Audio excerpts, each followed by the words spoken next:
If you've watched Yair Rodriguez's latest fight against Brian Ortega, then you guys are probably aware of what the Yair Rodriguez Curse is all about. UFC's latest card at Long Island was another exceptional fight night event in the books and was the perfect lead-up to next week's UFC London show. This card featured several high-level fights, especially with Matt Schnell and Subodarji stealing the show in their flyweight bout. Hence, the stage was also set for Rodriguez and Ortega to represent the featherweight division in what promised to be another classic at 145. Unfortunately though, 4 minutes into the fight, and Ortega's shoulder popped out, which led to another unorthodox finish and win for Yair Rodriguez. This wasn't the first time Rodriguez was involved in a finish as such. Back in 2019, his first fight against Jeremy Stephens ended in just 15 seconds within the first round after an accidental eye poke from Rodriguez led to Stephens being unable to continue the fight. The fans in Mexico were certainly not happy that night with Stephens' decision. But think about the fighters for once. All those months in training camp, all those gym sessions and a tough weight cut eventually leading to a fight that has just ended within 15 seconds due to an accidental eye poke. That has to be the most distraught feeling in the world for a professional fighter. And as for Yair Rodriguez, he was once again unable to showcase his skills in what could have been a title eliminator fight for him. As he couldn't showcase his skills properly or as much as he would have liked to, I'm pretty sure a much more dominant victory over Ortega could have put Rodriguez in the hot seat to challenge for Alexander Volkanovski's featherweight title once he was fit and ready to go. Instead, Rodriguez now has to redo everything all over once again.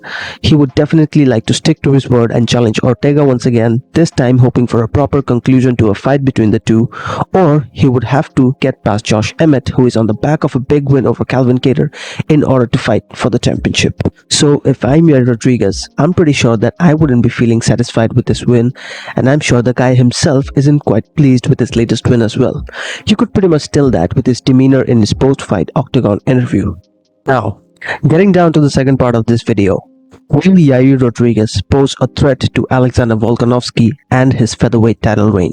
Now, you would be crazy to bet against Volkanovski at this moment, especially after what he did against Max Holloway in his last fight. To go out there and simply outbox one of the fastest and best boxers in all of UFC right now is how you make an absolute statement. But there are obviously slight stylistic differences between Holloway and Rodriguez, and you could pretty much figure that out yourself if you go back and watch their fight from 2021. Rodriguez is someone who I feel relies a lot more on his kicks and equally mixes it up with his boxing and his striking.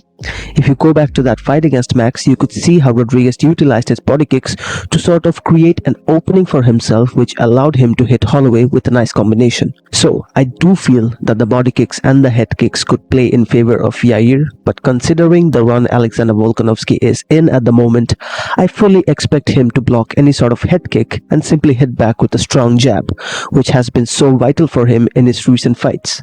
Going back to that Holloway versus Rodriguez fight for a minute, and you could see the amount of damage Rodriguez took in that fight.